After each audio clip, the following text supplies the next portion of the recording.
Hi guys, this is our new workshop. We've been here a few months now. Let me show you around.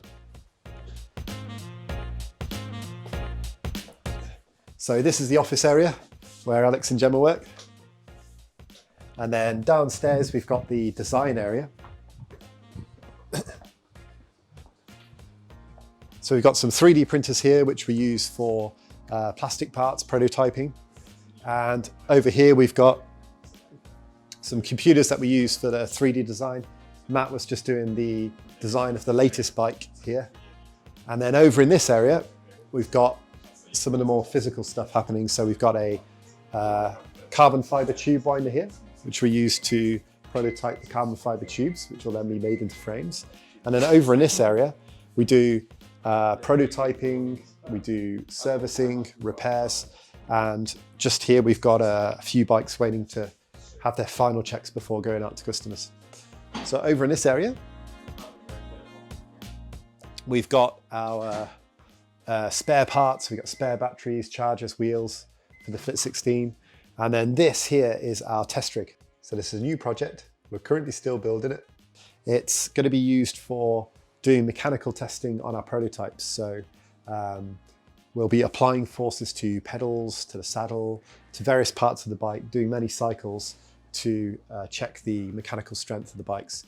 So with this, when it's ready, we'll be able to do the design, the prototyping, and the testing all in-house.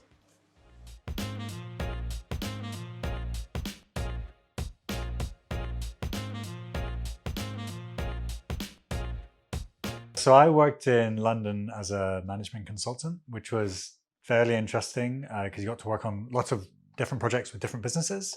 But what I didn't really like about it is you just work on a project for a bit and then you'd pass it back to the company and you wouldn't get to actually do the project yourself. You wouldn't get to implement the recommendations yourself. So I really wanted to dive deep into a project and really get to grips with it. So the idea of starting my own business really appealed to me. And Dave was an automotive engineer with Jaguar Land Rover and also worked with some of the engineering consultancies around Cambridge. Again, like working on lots of interesting projects.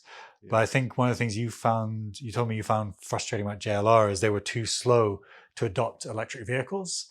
So you wanted to work on a project that was moving much faster.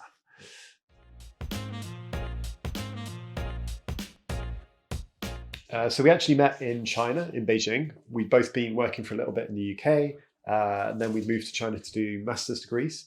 I was studying engineering, Alex was studying public policy, and we both started chatting about electric vehicles, and we were both interested in kind of different sides of it. So I was interested in the engineering side, Alex was interested in the kind of public policy side, and one thing led to another, and we ended up doing an electric bike project together. Yeah, it started off as a student project, actually for Dave's dissertation. And then the more we worked on it, the more we realized this was something we really wanted to do properly. So in 2016, we moved back to the UK, back to Cambridge, because we knew we wanted to do a folding electric bike company, and Cambridge is the capital of cycling in the UK. It's full of really great engineers, so great for hiring other people who are interested, and it's a really great place to start a business.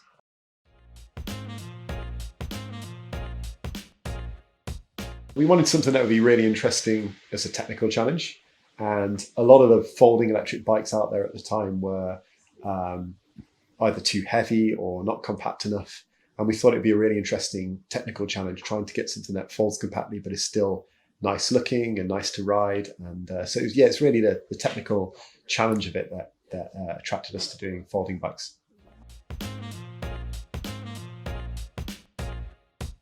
I think the best kind of two moments were seeing customers ride our early prototypes for the first time. That was really, really rewarding, seeing people kind of pick up on all the things that we put so much time into designing. The other really cool thing was going over to Taiwan and being in the factory and learning more about the actual manufacturing processes. That was really useful as well for kind of future development of further bikes. Yeah, I think for both of us, we both liked bikes before this project, and it was a real opportunity to sort of get behind the curtain and see how the industry works in the background. Yeah, it's really cool. Got to meet a lot of people in the industry that we'd sort of admired from afar for a while, especially at some of the big trade shows and things like that. It's really cool.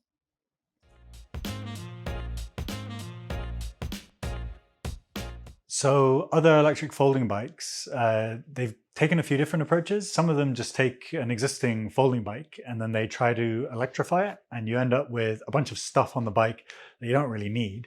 If you design it from scratch to be electric, you can optimize it a lot more.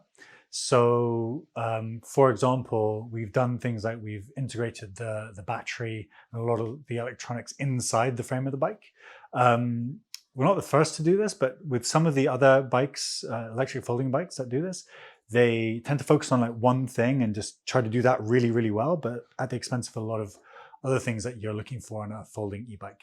So like an example of this is an e-bike like the Hummingbird, which is a really great folding e-bike, but they've really just focused on getting the weight as low as possible. And the result is it doesn't fold that small and it's really, really expensive. We tried to balance things like the cost, the weight, the folded size, features like being able to roll it, all the things that are really practical on a folding e-bike for example, a commuter who needs to use it for a practical purpose to get a job done.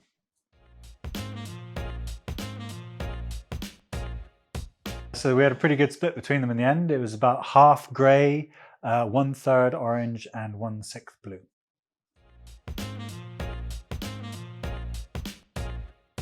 Quite recent for me, actually. Just before COVID, I went to Japan and visited my friend. We cycled from Osaka to Kyoto, which is all along the river.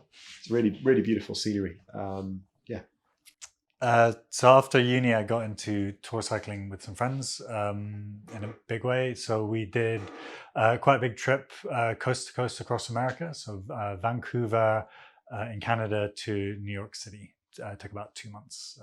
Yeah, really nice trip. Went across the Rockies, across the Great Plains, and all along the sort of canals of Northeast America as well.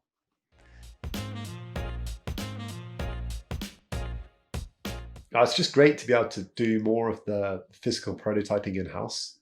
So before we were working in a small office where we had a few 3D printers, but it was pretty small. There's no space for interesting machinery. Like now we've got a carbon fiber tube winder, so we can make our own tubes. We got all the bike tools. We can do servicing in-house. We can do testing in-house over there. We're building a test rig, so we can do some of the physical tests as well.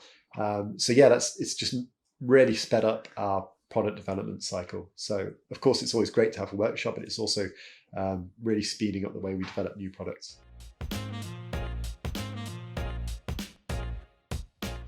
So many to choose from. There's so much good stuff. I quite like spicy food, so hot pot was really good.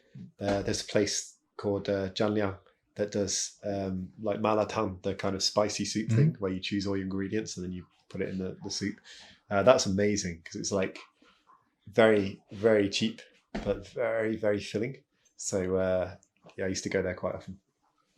Yeah, and living in Beijing, one of the great things is it's a big capital city and people move there from all over China. So everyone brings their hometown food to Beijing. So within that one city, you could sample pretty much the whole range of Chinese cuisine. So I really liked Sichuanese food, and also a lot of the Xinjiang restaurants in Beijing are really, really good. Somewhere Dave and I used to eat together all the time was a shabu shabu hot pot restaurant on campus. So that was probably one of the best places. We used to go there, talk about ideas. I think that's where I first met Dave's wife. Yeah.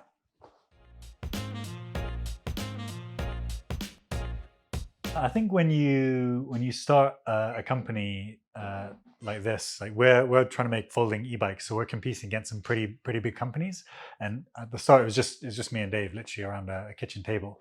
So one of the hardest things is just convincing people that you've got a good idea and that you're not completely crazy. So that's building a team, attracting investors, getting all the sort of support you need in place to actually start building the company when you literally start with nothing. I think on the technical side as well, designing the bike is one thing, but taking it through to manufacture, that was the big challenge.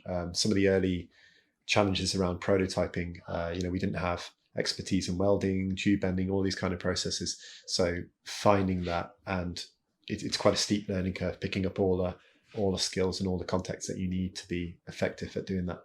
That's probably the most challenging period.